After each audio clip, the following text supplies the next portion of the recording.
અને આપણે જવાનું છે આજે કોઠા માતાજીના દર્શન કરવા.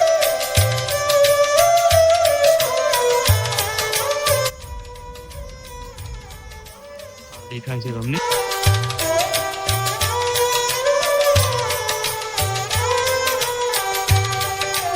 કેમ છો બધા? મજામાં જશે. હું છું મિસ્ટર દત્ત અને બધાને જય માતાજી. તો આજે છે ચૈત્રી પૂનમ, જો કે ચૈત્ર મહિનાની પૂનમ, અને આપણે જવાનું છે આજે કોઠા માતાજીના દર્શન કરવા. માતાજી હડકમઈમાના દર્શન કરવા માટે જવાનું છે. તો ગાઈસ અત્યારે હું અમદાવાદ અને સવારના વાગે છે 6:30 અને અહીંયાથી નીકળું છું કોઠા જવા માટે, બરોબર. તો ગાઈસ તમને કોઠા જઈને મળું અને માતાજીના દર્શન કરાવું. અને હા ભાઈ, તમે મને સપોર્ટ જરૂર બતાવો યાર. અમારી ચેનલને સબસ્ક્રાઈબ કરો અને બેલ આઇકન ઓન કરો. અને મારી ઇન્સ્ટાગ્રામ આઈડી પણ તમને અહીંયા લખીને બતાવું છું, તો એ આપણી ઇન્સ્ટાગ્રામ આઈડીને પણ ફોલો કરી લેજો. ત્યાં પણ સારી વિડીયો નાખતો હોઉં છું અને મને મોટિવેશન મળે યાર. તમે મને ફોલો કરો, સબસ્ક્રાઈબ કરો તો બરોબર. તો ગાઈસ, મને એક શોખ છે યુટ્યુબમાં વિડીયો બનાવું, તો હું શોખથી બનાવું છું, બરોબર ગાઈસ. તો અહીંયાથી નીકળું છું, આ મારું બાઇક અને હું, અને ડ્રોન પણ લઈને જવાનું છું ગાઈસ ત્યાં.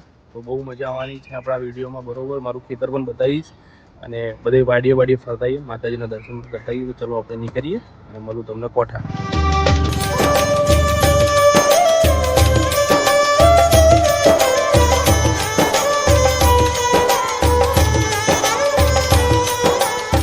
તો ગાઈસ, આપણે પહોંચી ગયા છે મંદિરે, જે કે અહીંયા હમણાં જ ઉદ્ઘાટન થયું છે 22 માર્ચે. તો અહીંયા મારો ફ્રેન્ડ એક નારિયેલ અહીંયા સેલ કરે છે, તો એની જોડે નારિયેલ લઈશું અને માતાજીના દર્શન કરીશું. તો કે સામે મંદિર છે અને તમે પણ દર્શન કરી લો.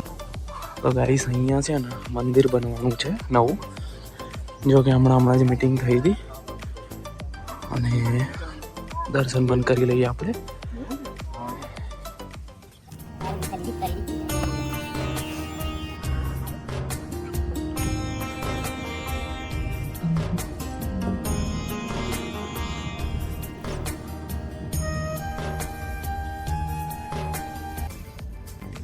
તો ગાઈસ, અહીંયા તો દર્શન કરી લીધા આપણે. હવે મેન મંદિરે જઈશું આપણે. ત્યાં જે અંદર ગામની અંદર મંદિર છે ત્યાં આ થોડીક દૂર રહેવાનું છે મંદિર, અને આપણે હવે મંદિર જે અંદર મંદિર છે ત્યાં જઈશું દર્શન કરવા માટે.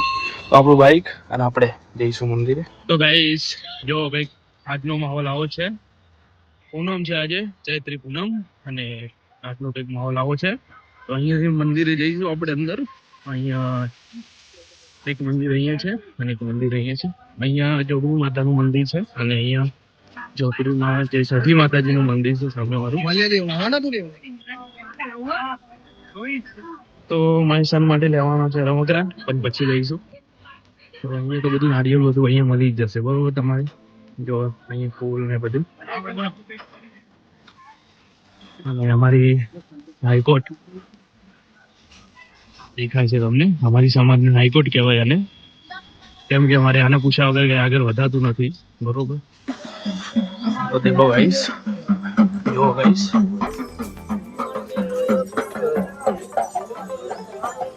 તો અહીંયાથી આપણે એક શિખર લઈશું.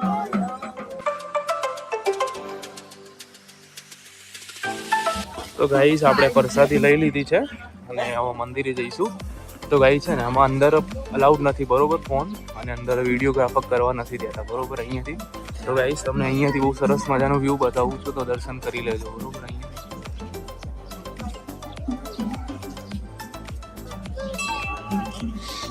તો ચલો આપણે દર્શન કરતા આવીએ, બરોબર, અંદર જઈ.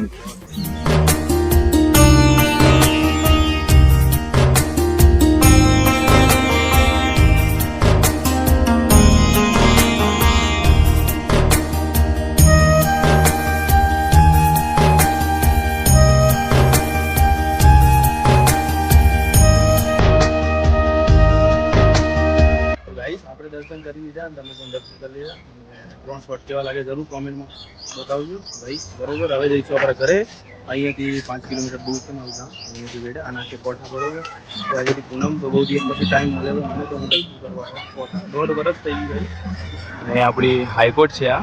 અમારી સમાજના લોકો ગાઈસ આને પૂછ્યા વગર ક્યાંય ના વધે આગળ, બરોબર. એટલો પાવરફુલ એ માતાજી છે, બરોબર. તો ગાઈસ,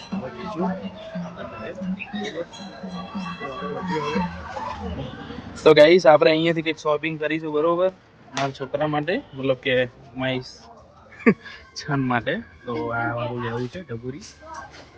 એને બહુ ગમે છે બરોબર. આમ તો સામ્રાજ્ય ઊભું કર્યું છે ઘરે, પણ તો અહીંથી લેવું પડે. અને પૂછશે કે ડેડી શું લાયા તમે એમ, એને બતાવવું તો પડશે ને. તો ગાઈસ અહીંયાથી લઈએ કંઈક આપણે. તો ગાઈસ આ છે આપણું ઘર, અને અહીંયા જો આપણે વાડીઓ, આ પપૈયા છે, અને એક આ કેરીનું ઝાડ છે અમારે અહીંયા. તો અત્યારે કેરી લાગી છે, આ જુઓ એવી છે ને મસ્ત. અને અહીંયા છે ને શાકભાજી કરેલી છે, ગવાર ને ઓલા ચોરી ને કાકડી ને તમાકુ બધું છે આ બાજુ. અને અહીંયા મારું હાઉસ બરોબર. તો ગાઈસ કંઈક આવું છે અહીંયા. જો આ મારું ઓલ્ડ હાઉસ, અને ઓલા મારા મમ્મી છે. જો અહીંયા બહુ સરસ મજાનું છે, અને અમારું ઘર છે બરોબર ગાઈસ. ઓરે અંબા. તો ગાઈસ અભી નીકળેંગે. અત્યારે જઈશું હવે આપણે અમદાવાદ માટે. અત્યારે વાગ્યા છે 9. મારે પહોંચવાનું છે, હજુ બીજે જવાનું છે ચીકુની વાડીએ, ચીકુ લેવાના છે બરોબર. તો ત્યાં પણ બતાવો. ને બીજી જો આ કેરી કેટલી બધી છે, જુઓ છે ને ઘણી બધી કેરી, હજુ તો મોટી થવાની છે. અને એના રામફળ કહેવાય, જેવો કેવું છે રામ સીતાફળ જેવું જ આવે. તો ગાઈસ આપણે જઈએ ચીકુની વાડીએ. ચીકુ બતાવું પાકા પાકા. ગાઈસ મેં અહીંયા આજથી 6-7 વર્ષ પહેલાં અહીંયા હું ચીકુ પાડવા આવતો હતો બરોબર ગાઈસ. તો અમારી ચીકુની વાડી છે, કંઈક જુઓ તમે, એકદમ સુકૂન લાગે અહીંયા, એકદમ શાંત. અને ચીકુ તમને બતાવો બરોબર. અત્યારે પાડે છે અહીંયા મારા ભાઈને બધા, તો બતાવું તમને. તો બહુ અહીંયા મહેનત કરેલી છે બરોબર ગાઈસ. એક નામ બનાવેલું છે આપણે અહીંયા આ ચીકુડિયામાં. અને ખાસ કરીને ચીકુના ડારો પર બહુ ફરેલો છું, એટલે હું તમને બતાવું અહીંયા. જો અહીંયા કામકાજ ચાલુ જ છે, જો મહેનત કરીને પાડવા પડે. જો ઉપર ચડી ઉપર જો ગોયા અહીંયાથી દેખાય છે, જો ભાઈ છે ઉપર ચીકુ પારે. આજના બ્લોગમાં બધું રહેવાનું ગાઈસ આપણા બરોબર. તો પાકું છે તો ચીકુ વધી અને ખાવાની કોશિશ કરી આપણે. તો ગાઈસ જો આપણે 4 પાક છે બરોબર. જો આ બીજી આ ઉપરથી પાકેલી છે બરોબર. પ્રીમિયમ માલ કહેવાની, એક નંબર બરોબર. બજારમાં મળે એના કરતી જોરદાર છે આ વસ્તુ. તો એટલે તમે એકાદી તોડીને બતાવજો અહીંયા. તો ગાઈસ તમને બતાવવાની અંદર મને જોવા દે કેવો દેખાય અંદર. જોવો એને પ્યોર કહેવાય, પ્યોર ખાવાનું એકદમ ગરી ગરી મરચી જેવી લાગે. તો હું ખાઈ લઉં પહેલાં, પછી વાત કરું. देखो गाइस ये पाका चीकू और ये काचा. तो અહીંયાથી કાચા લઈશું. દેખો થેલીમાં પડીને. આ જે વસ્તુ છે એક નંબર પ્રીમિયમ ગોલ્ડ કહેવાય, અને ડાયમંડ કહેવાય. અને ડાયમંડ જે સિટીમાં મળે તો અમારે એવા તો અમે મતલબ જોઈએ પણ નહીં, એના જોઈ નથી હટી જઈએ, કેમ કે અમે આ વસ્તુ ખાવા છીએ. એક નંબર પ્યોર માલ ઉપરથી, મતલબ કે પાકા જ મળે આપણને, ઉપરથી જ મળતા હોય છે.